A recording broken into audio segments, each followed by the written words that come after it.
কাকা, আমি আর পারছি না, আমাকে ছাড়ুন, খুব ব্যথা পাচ্ছি। বাবা বাড়িতে না থাকায় কাকা আমার সাথে যা করল, আপনার মেশিন দিয়ে পানি চলে আসবে।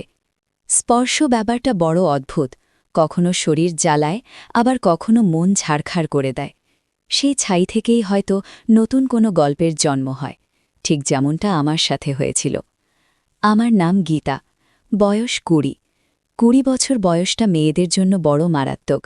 এই সময় শরীরটা যেমন ভোরের ফুলের মতো ফুটতে শুরু করে, তেমনি সমাজের হাজারটা লোলুপ চোখ সেই ফুলের উপর এসে পড়ে।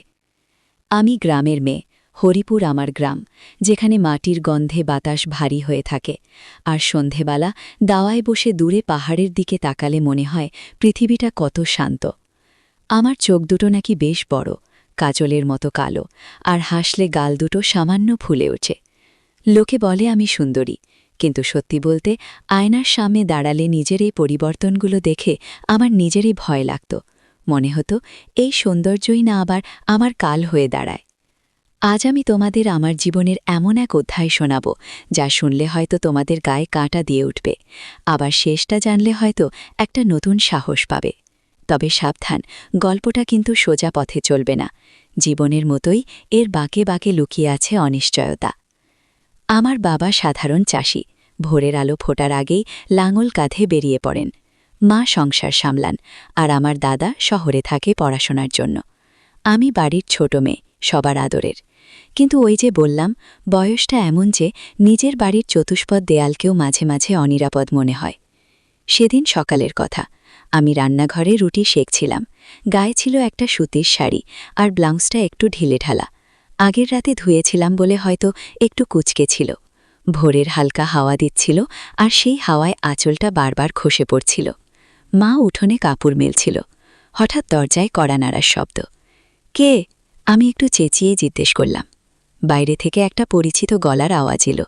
গীতা মা, দরজাটা খোল, তোর বাবার জন্য কিছু জিনিস এনেছি। গলাটা রামলাল কাকার, আমাদের পাশের জমির চাষি, বাবার বয়সী, ছোটবেলা থেকেই দেখছি। আমি শাড়িটা ঠিক করে গায়ে জড়িয়ে নিলাম, কিন্তু মনের ভেতরে কেমন যেন একটা খচখচানি শুরু হলো। দরজা খুলতেই দেখলাম কাকা দাঁড়িয়ে, হাতে একটা চটের বস্তা। ওর চোখ দুটো মাটির দিকে থাকার কথা, কিন্তু তা না থেকে সোজা আমার দিকে। আমার সর্বাঙ্গে যেন ওর দৃষ্টিটা চড়ে বেড়াচ্ছিল।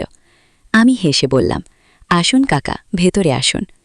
বস্তা যা নামিয়ে রাখার সময় ওর হাতটা আমার হাতে ছোঁয়ালো। খুব আলতো স্পর্শ, কিন্তু আমার মনে হলো যেন ইলেকট্রিক শক খেলাম। হাতটা সরিয়ে নিলাম চট করে। কি এনেছেন কাকা? অস্বস্তি কাটানোর জন্য জিজ্ঞেস করলাম। ওন দৃষ্টি তখন আমার কোমরের কাছে আটকে ছিল, যেখানে শাড়ির ভাঁজটা একটু আলগা হয়েছিল। কাকা বললেন, তোর বাবার জন্যে ভালো জাতের বীজ এনেছি, ফলন ভালো হবে। কথাটা বলার সময় ওর ঠোঁটের কোণে একটা বাঁকা হাসি ছিল, যা আমার একদম ভালো লাগল না। মা এসে পড়ায় রক্ষা। মা বলল, গীতা, কাকাকে চা করে দে। আমি রান্নাঘরে ঢুকে গেলাম, কিন্তু মনের ভেতরটা তোলপাড় করছিল। জল ফোটার সময় ভাবছিলাম, কাকার চাউনিটা আজ অন্যরকম কেন। চা দিতে গেলাম, আর ঠিক তখনই আবার সেই স্পর্শ। এবার আর আলতো নয়, বেশ কিছুক্ষণ ধরে আমার আঙুলগুলো ছুঁয়ে থাকলেন তিনি। গলার স্বর নিচু করে বললেন, তুই তো অনেক বড় হয়ে গেছিস রে গীতা, গায়ের রংটাও বেশ খোলতাই হয়েছে। আমি কোনোমতে হ্যাঁ বলে সরে এলাম, কিন্তু সেদিন রাতে আর ঘুম এলো না। বাবার বয়সী একজন মানুষ, যাকে আমি কাকা বলে ডাকি, তার মনে এমন নোংরামি থাকতে পারে, নাকি আমিই বেশি ভাবছি। নিজেকে বোঝালাম, হয়তো আমারই ভুল। পরদিন বিকেলে বাবা বাড়ি ফিরে বলল, রামলাল খুব ভালো মানুষ রে, আমাকে নূতন পদ্ধতিতে চাষ করা শেখাবে বলেছে। গীতা, তুইও কাল যাস তো আমার সাথে, নতুন জিনিস শিখবি। আমি না করতে পারলাম না। পরদিন দুপুরে যখন খেতে গেলাম, বাবা তখনও আসেনি। রামলাল কাকা একা দাঁড়িয়েছিলেন। চারদিক শুনশান, শুধু ঝিঝি পোকার ডাক আর রোদের তাপ। আমি যেতেই কাকা এগিয়ে এলেন। আয় গীতা, দেখাই তোকে, বীজ কিভাবে গভীরে পুঁততে হয় সেটা জানা খুব জরুরি। কথার মধ্যে একটা দ্ব্যর্থক ইঙ্গিত ছিল, যা আমি পরিষ্কার বুঝতে পারছিলাম। আমি বললাম, কাকা, বাবা আসুক, তারপর দেখব। তিনি হাসলেন, তোর বাবা তো পুরনো দিনের মানুষ, এসব বুঝবে না। আয়, আমি তোকে হাতে ধরে শেখাই। এই বলে তিনি আমার হাতটা ধরলেন। তার হাতের তালুটা খসখসে আর ঘামে ভেজা। আমাকে জোর করে কাছে টেনে নিয়ে মাটির দিকে ঝুঁকিয়ে দিলেন। আমার শাড়ির আঁচলটা মাটি ছুঁয়ে যাচ্ছিল। তিনি আমার ঠিক পেছনে দাঁড়িয়ে আমার হাতটা ধরে মাটিতে চাপ দিতে বললেন, শক্ত করে ধর আর জোরে চাপ দে, তবেই না গভীরে যাবে। ওর নিঃশ্বাস আমার ঘাড়ে পড়ছিল, গরম ভারী নিঃশ্বাস। আমার গা গুলিয়ে উঠছিল, মনে হচ্ছিল এখনই চিৎকার করে ছুটে পালিয়ে যাই, কিন্তু পা দুটো যেন মাটিতে গেঁথে গেছে। ঠিক সেই মুহূর্তে বাবার ডাক শোনা গেল, রামলাল, কি করছো? কাকা ছিটকে সরে গেলেন, মুখে সেই কৃত্রিম হাসি ফুটিয়ে বললেন, কিছু না দাদা, মেয়েটাকে একটু কাজ শেখাচ্ছিলাম। আজকালকার মেয়েরা তো মাটির কাজ করতেই চায় না। বাবা সরল মানুষ, বিশ্বাস করে নিলেন। বললেন, বেশ তো, ভালোই তো। সেদিন বেঁচে গেলাম, কিন্তু আমি বুঝতে পারলাম বিপদ আমার পিছু ছাড়বে না। রাতে ডায়েরিতে লিখলাম সবটা, কিন্তু কাউকে বলার সাহস পেলাম না। কাকে বলবো? মা বাবা তো কাকাকে দেবতার মতো ভক্তি করে। কদিন পর আমাদের গ্রামে মেলা বসল। সেই মেলায় রামলাল কাকাকে দেখলাম বন্ধুদের সাথে আড্ডা মারতে। আমাকে দেখেই ইশারা করলেন। আমি না দেখার ভান করে চলে যাচ্ছিলাম, কিন্তু তিনি পথ আটকালেন। কি রে, চলে যাচ্ছিস যে? কাল একবার আমবাগানে আসিস, তোকে ভালো আম পেড়ে খাওয়াবো। আমি মাথা নিচু করে বললাম, না কাকা, আমার কাজ আছে। কাজ তো থাকবেই, কিন্তু যৌবন তো আর ধরে রাখা যায় না, তাকে উপভোগ করতে হয়, ফিসফিস করে বললেন তিনি। আমার কান গরম হয়ে গেল লজ্জায় আর ঘৃণায়। ভাগ্যক্রমে পরের দিনই আমার ছোট কাকা, মানে বাবার ছোট ভাই, শহর থেকে এলেন। তিনি শহরে চাকরি করেন, আধুনিক মানুষ। তিনি আসতেই বাড়ির পরিবেশটা একটু হালকা হলো। বিকেলে চা খেতে খেতে ছোট কাকা আমাকে লক্ষ্য করছিলেন। রাতে যখন সবাই ঘুমিয়ে ছোট কাকা আমার ঘরে এলেন। আমার ডায়েরিটা টেবিলের উপর খোলা ছিল, তিনি সেটা হাতে তুলে নিলেন। আমি ভয়ে সিটিয়ে গেলাম, কিন্তু তিনি রাগ করলেন না, গম্ভীর গলায় বললেন, গীতা, সব স্পর্শ স্নেহ বা আশীর্বাদের হয় না, কিছু স্পর্শের মধ্যে বিষ থাকে।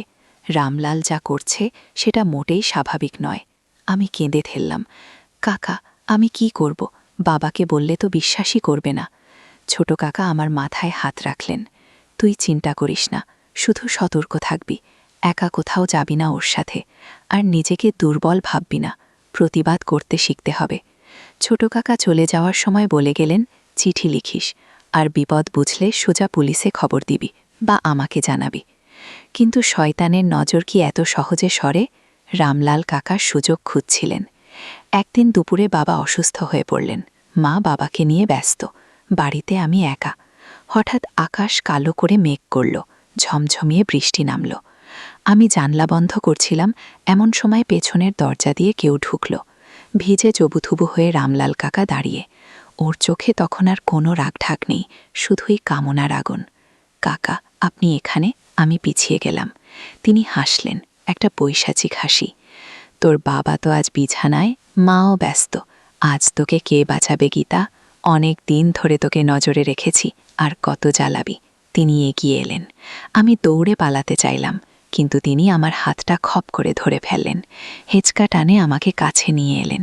বৃষ্টির শব্দের সাথে আমার হৃৎপিণ্ডের থকথক শব্দ মিশে একাকার হয়ে যাচ্ছিল। ছেড়ে দিন, আমি চিৎকার করব। আমি চেঁচিয়ে উঠলাম, কর না চিৎকার, এই বৃষ্টির আওয়াজে কার কানে যাবে তোর গলা? তিনি আমার শাড়ির আঁচলটা ধরে টান দিলেন। আমি সর্বশক্তি দিয়ে তাকে ধাক্কা দিলাম। তিনি টাল সামলাতে না পেরে মেঝের উপর পড়ে গেলেন। সেই সুযোগে আমি দরজার দিকে ছুটলাম, কিন্তু দরজা খোলার আগেই বাইরে থেকে কেউ একজন দড়াম করে দরজাটা খুলে ভেতরে ঢুকল। আমার দাদা, শহর থেকে হঠাৎ এসে পড়েছে সারপ্রাইজ দেবে বলে। দাদার পেছনে ওর দুই বন্ধু। দাদা দৃষ্টাটা দেখে মুহূর্তের মধ্যে সব বুঝে গেল, আমার বিধ্বস্ত অবস্থা আর রামলাল কাকার ওই শয়তানি চাউনি। দাদা বাঘের মতো গর্জন করে ঝাঁপিয়ে পড়ল কাকার উপর। তোর এত বড় সাহস, আমার বোনের গায়ে হাত দিস? দাদা আর ওর বন্ধুলা মিলে রামলাল কাকাকে এমন মার মারল যে তিনি হাত জোর করে মাটিতে গড়াগড়ি খেতে লাগলেন। গ্রামের লোকজনও আওয়াজ পেয়ে ছুটে এলো। বাবা অসুস্থ শরীর নিয়ে বেরিয়ে এলেন। সব শুনে বাবার পায়ের তলা থেকে মাটি সরে গেল। যে মানুষকে তিনি ভাই ভাবতেন, সেই মানুষটা তার মেয়ের সাথে এমন করতে পারে? সেদিন রাতেই গ্রামে সালিশি সভা বসল। রামলাল কাকা সবার সামনে নিজের দোষ স্বীকার করতে বাধ্য হলেন। তবে গল্পটা এখানেই শেষ হল না। জানা গেল রামলাল কাকার এক ধরনের মানসিক বিকার ছিল, যার জন্য তিনি অল্প বয়সী মেয়েদের প্রতি আসক্ত হয়ে পড়তেন। গ্রামের মোড়লরা তাকে গ্রাম ছাড়া করার নিদান দিলেন, কিন্তু বাবা বললেন, ওকে চিকিৎসা করানো দরকার। পাপকে ঘৃণা করো, পাপীকে নয়। রামলাল কাকাকে শহরে পাঠানো হলো চিকিৎসার জন্য। মাস 6 পর তিনি ফিরে এলেন, সম্পূর্ণ অন্য মানুষ। মাথা নিচু করে আমার সামনে দাঁড়িয়ে বললেন, মা, আমাকে ক্ষমা করে দিস, আমি পশুর মতো ব্যবহার করেছি।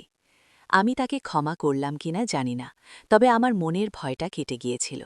আমি বুঝেছিলাম চুপ করে থাকাটা কোনো সমাধান নয়। যদি আমি সেদিন ছোট কাকাকে বা দাদাকে না বলতাম, হয়তো আমার জীবনটা নষ্ট হয়ে যেত।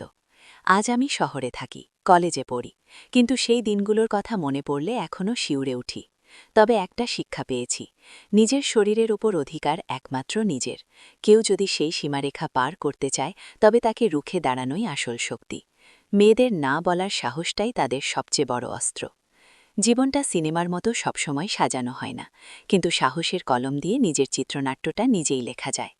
আমার গল্পটা হয়তো অনেকের জীবনের সাথে মিলে যাবে। যদি তোমার সাথেও এমন কিছু ঘটে থাকে, তবে ভয় পেও না, আওয়াজ তোলো, কারণ তোমার সেই আওয়াজই পারে কোনো এক রামলালকে থামাতে।